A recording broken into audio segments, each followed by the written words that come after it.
So, hi everybody, it's Susan Granger from Susan Granger Therapy, the last one of my series to sort of tie up all the things we've talked about over the last 6 weeks about surviving the Christmas festivities and giving you something to think about, maybe something to work with that's helpful and that's been useful for you to carry forward. Okay, so today's webinar is called From Chaos to Calm. And it's all about just reconnecting and finding your joy before we actually step into Christmas week and everything that involves for you. So let's have a share of my screen and show you oh, it's not there. Bear with 1 second.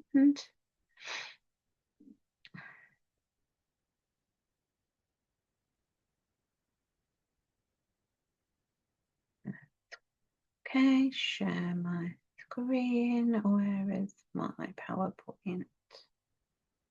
There we go.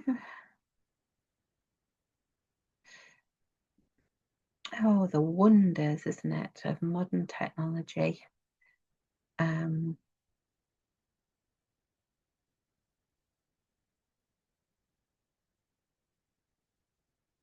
Right, let's see if we can get this going for you now. Just going to stop that share for a moment because I'm just looking for my PowerPoint presentation, which has chosen not to come up onto the screen.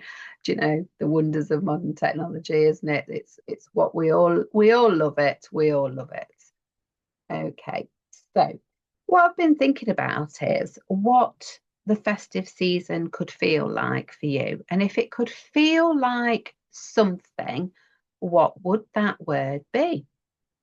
Would it be something like peaceful, perhaps, or calm, or what I personally like is connection?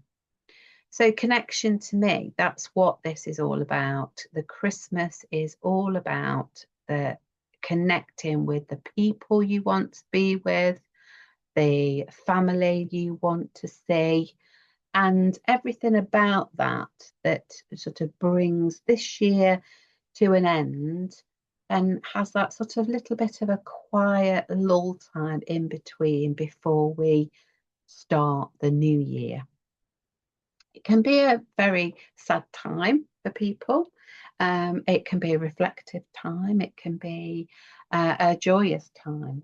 But if the festive season could feel one way for you, what word would you choose?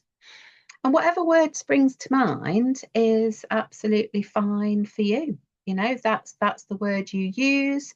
That's the word we you'll go with. And you can use that to sort of like frame as a journaling question or just on a piece of paper or in notes on your phone, what that word is, and then what represents that word.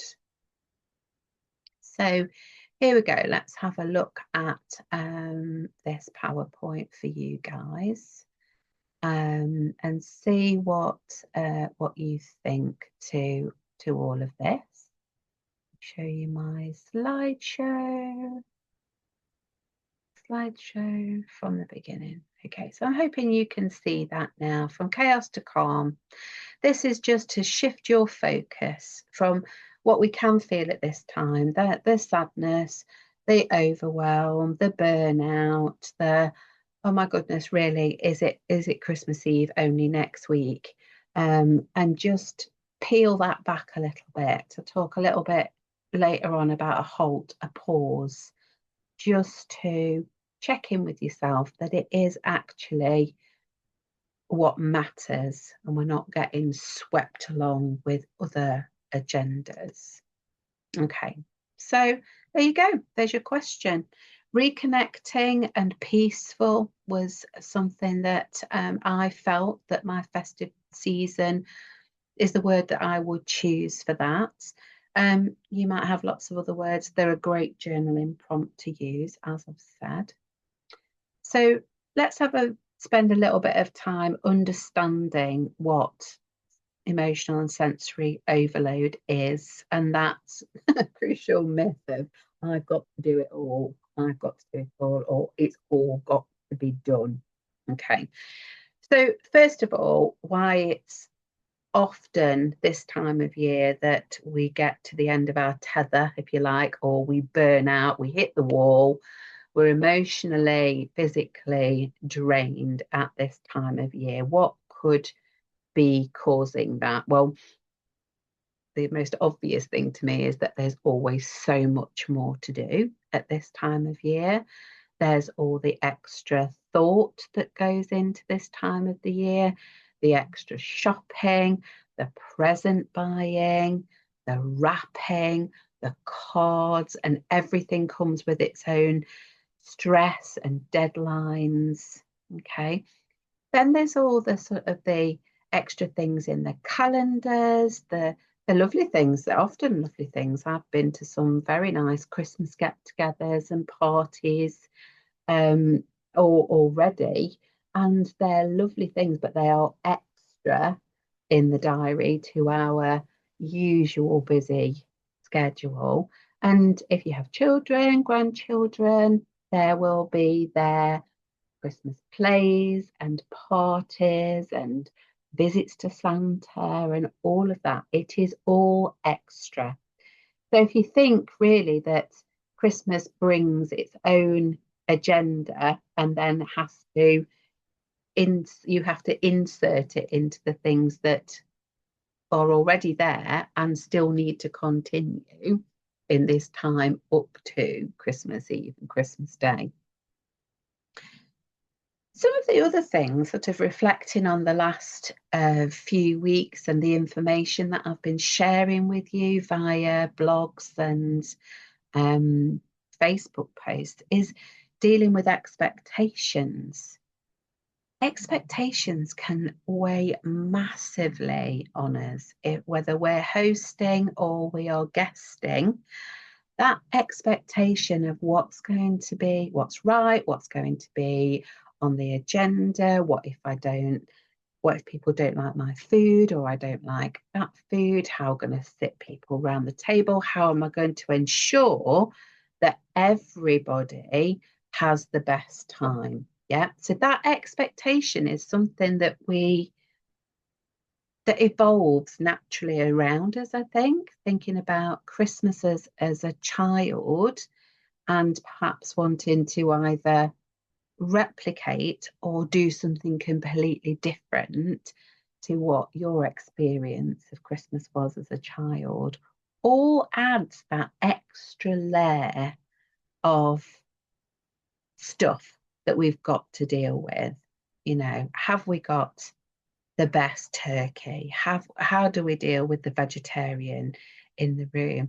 Are my Christmas decorations as good as everybody else's on the street? And these might not be conscious thoughts, but the constant kind of like in your face of Christmas is going to trigger us in so many different ways that also adds to that emotional and sensory overload. Something else that ties into that, and it's a lot this has come up a lot in my conversations with family and friends and also clients in the recent weeks, is those long held traditions and beliefs about what this time of year signifies, what's important. Speaking to a couple of people, something that they find really, really emotional is connecting with or having some memorial or marking with people that are already passed. So visits to the cemetery or crematorium or special place, very emotional. So reliving that they're not having Christmas with you all over again, regardless of how long it has been since they've been at your Christmas table, or you've seen them over Christmas. So some of those things may have to stay in place because they're important to you, or they may be important to other people that you support. But seeing the whole experience from a different perspective can often help. And showing our sadness, not feeling like we've got to keep the stiff upper lip or look after everybody else, can be very beneficial. So if that's something that is on your list, maybe making it a sandwich. I call about this as a sort of like a difficult thing in the middle, but it's wrapped around by two much nicer things. So, for instance, when we visit the cemetery for my dad, we go to the pub afterwards and raise a drink for him and to us for Merry Christmas. So it's offsetting some of the emotional stuff. It's just an idea. You'll find your own way. It's not so much about challenging and changing, it's more about managing with a different perspective that often reduces the emotional overload. Sensory overload, gosh, Christmas music everywhere you go, lights flashing at you everywhere you go. We all need some downtime sometimes.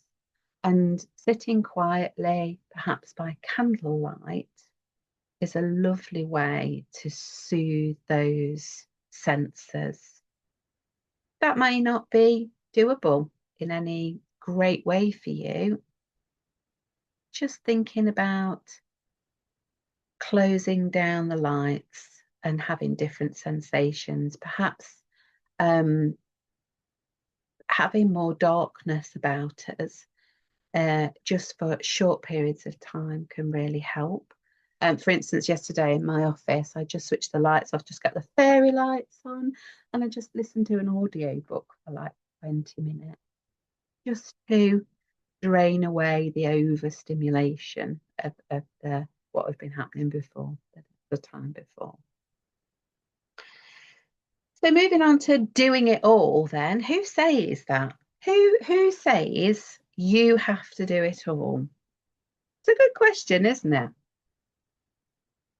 Where does that come from? You might have had a really, really capable parent that did everything for everybody else and almost like taught, if you like, conditioned into that role.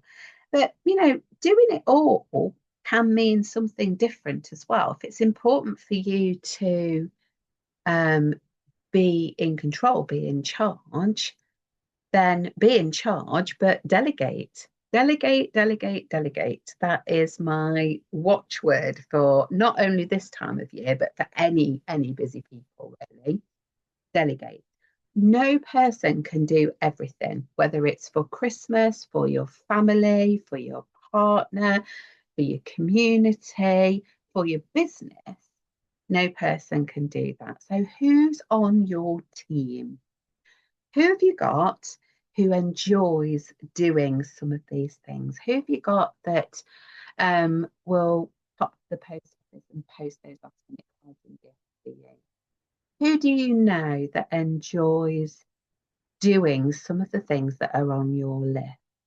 Yeah. I mean, for instance, in business, somebody helps me with my website, somebody helps me with my accounts. I don't want to be doing all that. Ultimately, all my responsibility and my say so, but I don't have to do the sort of the nuts and bolts of it myself. Now, if you really enjoy doing that, that's great. But think of the things you don't enjoy doing or you don't have time to do, and then just have a pause and think, who likes to do that, or who is best placed for that job? Who will help me with that job? It might be that if you've got siblings or friends that are coming over, you can share some of the responsibility. Yeah, I'll do this, you do that. everybody gets to contribute, which is a really empowering feeling that we're part of something bigger. So you actually could be doing them a favour by asking them to be in on, if you like, on the preparations. Just have a think about that, because all of this is within your control. We talk a lot as therapists about locus of control. What can you control? What is out of your control? Focusing in on what is within your power and control really helps to narrow it down, which also takes a bit of that overload off us. So, reclaiming your calm. We've already talked about control. A breathing exercise, really nice one that can be done relatively quickly. If you've got 5 minutes to just sit in your car before you tackle the big shop, if you've got 5 minutes at home, or even take a walk around your block, you can think about breathing into spaces into your body. So breathing in to your mind, breathing in a sense of calm into your mind, breathing out the chaos and the stress, breathing in relaxation to your shoulders, breathing out that burden and responsibility. You get the idea. Noticing where you're holding the tension, how your body is responding, whether it is shoulders feeling heavy, tummy feeling a bit wishy-washy, butterflies, you're breathing, noticing that you're breathing very shallowly, maybe on the sort of anxiety type of feelings. Breathe into it, a sense of peace, of connection, and breathe out the negative aspect. Could be done anywhere. Sit at your desk, focus on something. Don't even have to close your eyes. Just focus on something and breathe, but do it in that mindful way. Some people even add colours sometimes. Breathe in a colour that gives you that sense of calm, and breathe out whatever your chaos colour is. Talked earlier about this pause, this halt. So halt can stand for hungry, angry, lonely, and tired. Yeah. So just having a moment, just a pause, pushing the pause button, the two parallel lines that you see on your remote control on your TV or whatever. Pause. Have a moment. Am I hungry? Annoyed about something? Something's rubbing me up the wrong way. Do I feel like I'm in this all by myself, even though there might be loads of people around me? Am I tired? Is my body reacting to those things or the situation around me? And what is within my control? So it's really good to just enact a pause, because in different situations, it could be when you notice your body responding. What is it about this situation, this person, this thing I'm about to do that is causing this response in my body? And you might get some really useful information back that can help you manage that better. Okay, so just think about halting various times in the day. I know a couple of clients that even set themselves a little alarm on their phone that means they just need to check in with themselves a couple of times a day. What am I feeling? Is it one of those things? Do something about it if you can. Not always possible. But that leads me on to those micro moments of calm that I've spoke about. All this information is on my page on my website, which will have details for at the end of this presentation. Micro moments, that's all we're looking at. Everything else is too busy. We don't have time to take half a day to calm down. A quick pause, 3 deep breaths, 10 minutes for you. I would prescribe 10 minutes every day for people. It's not too much to ask. It can feel like, oh my goodness, where on earth am I going to find 10 minutes? Look in your diary. Look at what you have scheduled. Instead of looking at all the things that are there, look at where the spaces are and choose where you're going to put your 10 minutes to yourself. Okay. Very, very important if we want to survive and thrive in this coming week and then be ready for 2026. Okay. So another thing that's really helpful is reflection, journaling, just having moments to clear your mind and focus on one thing, what truly matters. So just going back to, if you could feel one thing, connection is something that is really important to me. Connection with those people that are important, connection with myself. What is it about this year that I've enjoyed? What am I leaving in this year and not taking with me into 2026? So that reflection on what's happened before, what is to come in this time frame. And if you think about prehistoric people, where our fight and flight response came from, this time of year you would be holed up in your cave, keeping the fire going and keeping fed and watered. And that would be the only activities that we would be doing. So our bodies and our minds are ready for that rest and that lull.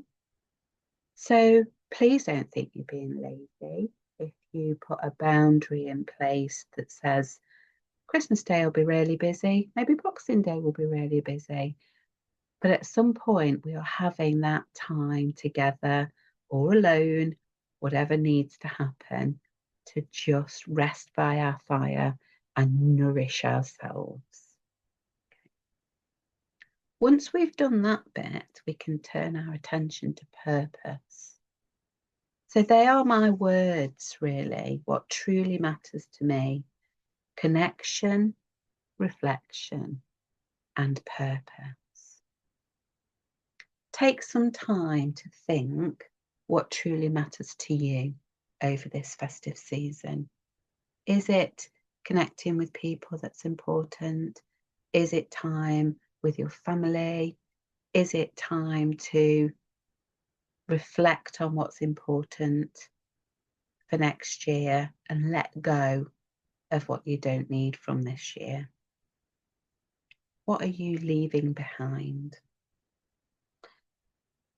That's another journaling prompt, really. So if you want to journal or have a chat interaction about that with somebody, even with yourself. I know that sounds a bit bizarre, but you can have a bit of that conversation with yourself. You know, well, it matters to me about X, Y, and Z. And then you could have your critical voice say, yes, it was it. What is it about? It's important for me to see everybody in my family. Is it? Or is it important for you to see a few people and acknowledge the rest in a different way? It's just that little bit of a challenge for what we think we should be doing and actually what we want to do. And it's a real act of self-care, prioritizing yourself above other people, and it will be uncomfortable. But some help with that in the new year, and that's something you and I can have a chat about. Anyway, moving on, meaning over performance. Christmas has become a bit of a all singing, all dancing thing, hasn't it? You have permission to simplify things. Think about those long held traditions that you have, those beliefs. It doesn't have to be perfect. It's about being present. All right.